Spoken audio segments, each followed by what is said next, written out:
नमस्कार मेरे प्यारे बच्चों, पुनः इस आज के इस दूसरे वीडियो में पुनः आपका स्वागत है। हम पिछले वीडियो में पिछले चित्र में हमने पढ़ा था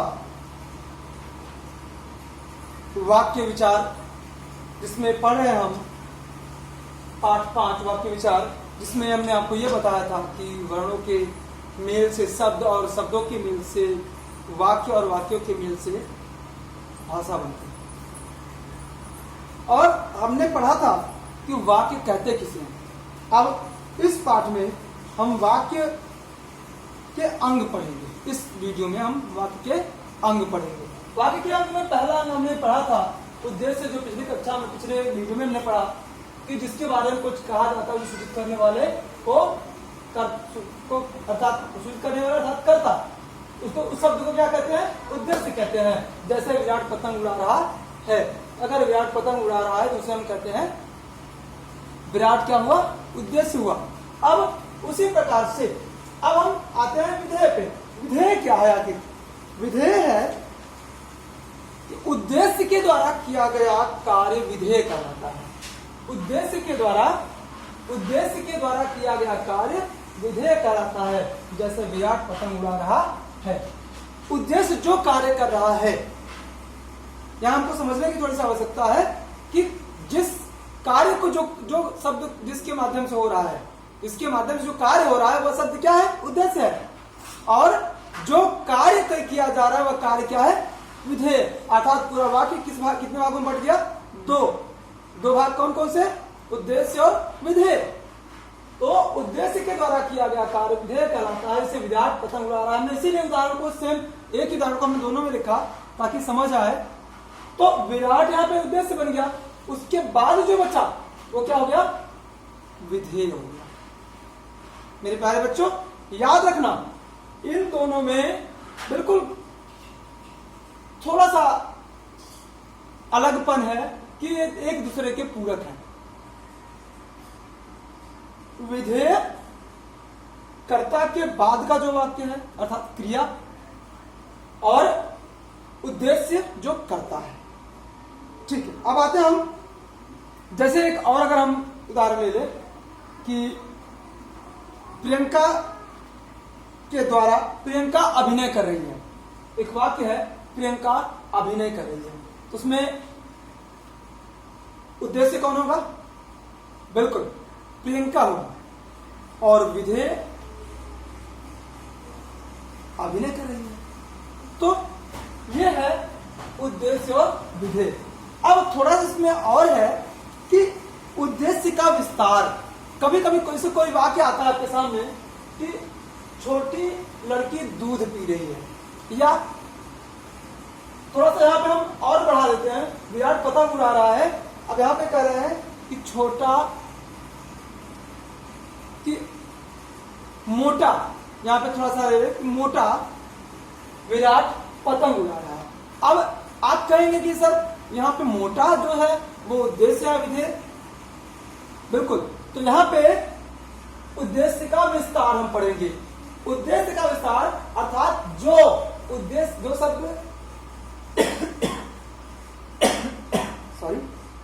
जो शब्द उद्देश्य की विशेषता बताएं, जो शब्द उद्देश्य की विशेषता बताएं वे क्या कहलाते हैं? उद्देश्य का विस्तार। जैसे छोटी लड़की दूध पी रही है। छोटी लड़की दूध पी रही है, तो छोटी लड़की अगर दूध पी रही है तो छोटी क्या हो गई? उद्देश्य का विस्तार। लड़की हो गई उद्देश्य, दूध पी रही है आपका विधेय। यहाँ पे हम देखिए अलग अलग कर देते हैं, ज्यादा समझ आएगा आपको। यह हो गया आपका उद्देश्य का विस्तार, यह हो गया आपका विधेय, और यह हो गया आपका विधेय। ये उद्देश्य का विस्तार, उद्देश्य, और ये विधेय। ठीक है, अब आते हैं हम विधेय का विस्तार।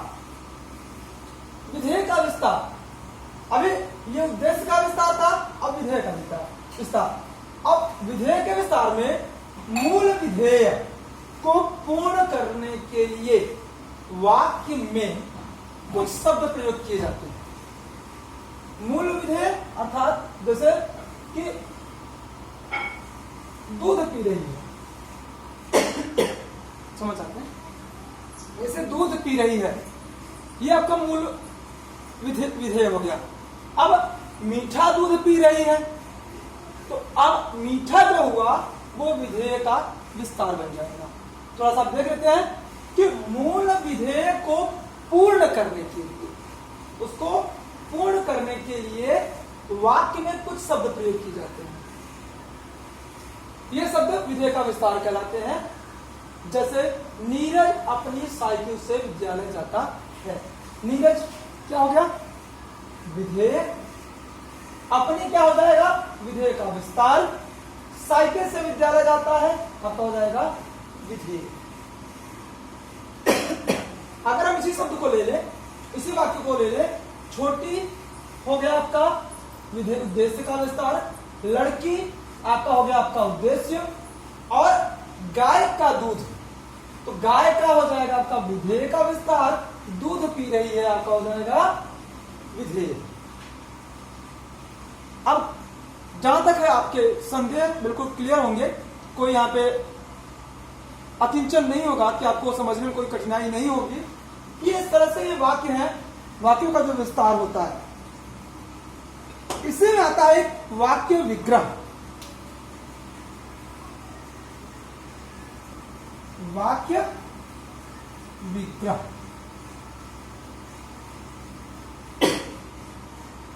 वाक्य विग्रह में क्या होता है? जैसे चाचा जी गौरव के लिए ऊन का बना एक कोट लाए। चाचा जी गौरव के लिए ऊन का बना एक कोट लाए। इसमें अब देखेंगे कर्ता क्या है? चाचा जी, अर्थात कर्ता विधेय हो गया आपका। अब उसका विस्तार, विधेय का विस्तार कौन होगा? गौरव के लिए। और इसमें क्रिया होगी लाना, तो वो आपका विधेय हो जाएगा। और उसका कर्म होगा कोट, तो वो आपके इसमें जुड़ जाएगा। और कर्म का विस्तार उनका बना एक, तो आपका बाकी पूरा क्या हो जाएगा? वो उद्देश्य विधेय का विस्तार। इस तरह से मेरे प्यारे बच्चों और भी काफी सारे प्रश्न उत्तर है जो आपके दिमाग में अगर आ रहा है, कोई भी प्रश्न आ रहा है, तो आप इस वीडियो के, जिस वीडियो में आपको जो कठिनाई आए, जो संदेह आए, जो आपको समस्या आए, उसके आप टिप्पणी में आप लिखिए और पूछ सकते हैं, आपको उसका उत्तर मिल जाएगा। और इसके अलावा इसके साथ मैं पाठ 4 का आपको कार्य भेज रहा हूं। पाठ 4 के अभ्यास कार्य को प्रश्नोत्तर से उत्तर पुस्तिका में लिख करके याद करना है। पाठ 4 का जो अभ्यास कार्य होगा वो मैं आपको दिखा देता हूं, एक बार आपको समझा भी देता हूं। वो आपको ये होगा, देखने एक बार।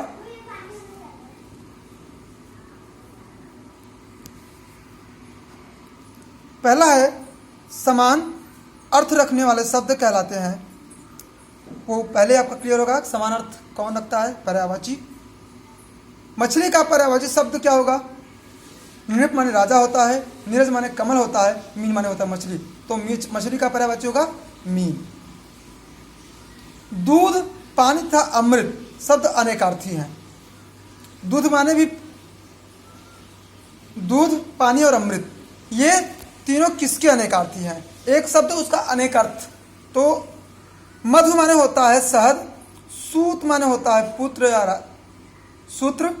तो अब यहाँ पे पय माने होता है दूध, पय माने पानी और पय माने अमृत। तो पय का अनेकार्थी शब्द होगा दूध, पानी और अमृत।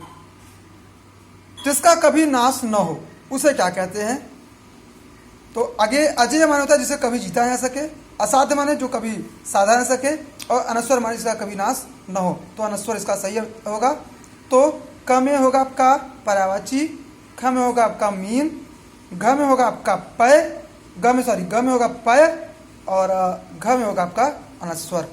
और दूसरे का क में आपका, दूसरे का क गलत है। अलंकार का पर्यायवाची शब्द तम नहीं होगा, बिल्कुल होता है, नहीं होगा, इसलिए गलत कर दिया इसने। कटु का विलोम शब्द मधुर होता है, बिल्कुल सही है। जो दिखाई नहीं दे उसे अदृश्य कहते हैं, ये भी सही है। तम और ताप दोनों का एक ही अर्थ होता है, गलत है। तम माने होता है अंधकार और ताप माने होता है तापमान अर्थात गर्मी। कुत्ते की बोली भव होती है, बिल्कुल सही है। और तीसरे में क में बिजली का नाम अन्य नाम दामिनी भी है। ख अचानक होने वाला आकस्मिक कहलाता है। ग आरोप प्रत्यारोप एक दूसरे की विपरीतार्थी शब्द हैं। घ चिड़िया चहचहाती है और अंग मेढक टर टर करता है। अब आते हैं यहाँ पे हम कनक का पर्यायवाची अनेकार्थी शब्द होगा सोना, धतूरा और गेहूं। कर का अनेकार्थी होगा हाथ, किरण और टैक्स। टैक्स माने भी कर होता है। और तुलना का अनेकार्थी होगा तुलना माने अपेक्षा, तुलना का होता है फिर आवश्यक, आवश्यकता और आशा। घ का कुल माने होता है वंश, कुल माने होता है सब, कुल माने जोड़। आराम का होगा विश्राम, बगीचा, सुख, चैन। इसके बाद यहाँ पे शब्दों का एक शब्द है जो कवि ने मरे अमर, इसका कोई अंत न हो अनंत, जो लोगों में प्रिय हो लोकप्रिय, जो मीठा बोलता हो मृदुभाषी, जिसका आकार हो साकार। और इन प्रश्नों के उत्तर मैं आपको लिखित रूप में भेज रहा हूँ मेरे प्यारे बच्चों, इनको आप पूरा करेंगे और यही याद करेंगे। और मैंने आपको पिछले वीडियो में गृह कार्य दिया था जिसमें आपको यह था कि आप शब्दार्थ जो इसमें इस पाठ के जो पाठ 4 शब्द भंडार में जो भी होगा उसे आप याद करेंगे। पर्यायवाची शब्द, विलोम शब्द और अनेकार्थी शब्द वो सब याद कर लेंगे। फिर अगले वीडियो में मिलते हैं, तब तक के लिए धन्यवाद।